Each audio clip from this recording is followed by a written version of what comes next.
This is the linear side-to-side hops. So what we're doing here is we are jumping with both legs from side to side while moving forward in space.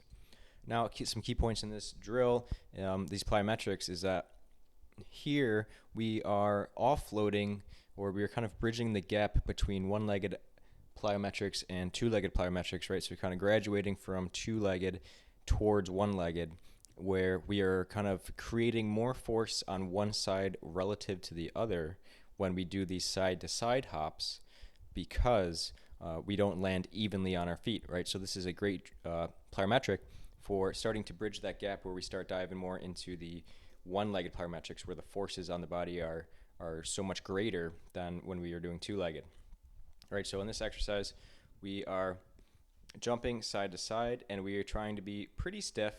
And there you can see there is some give. So I'm yielding a little bit here as I land, where I'm letting my heels drop a decent amount in order to absorb that force.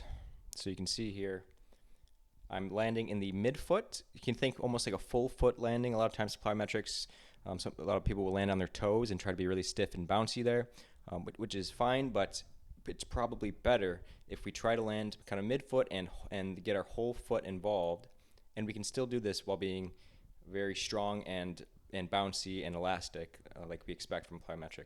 But here you can see that my distribution of the force here is not even. One leg, you can see, will be working a little bit harder, typically the outside leg, and then absorbing that force and just being bouncy with it from side to side.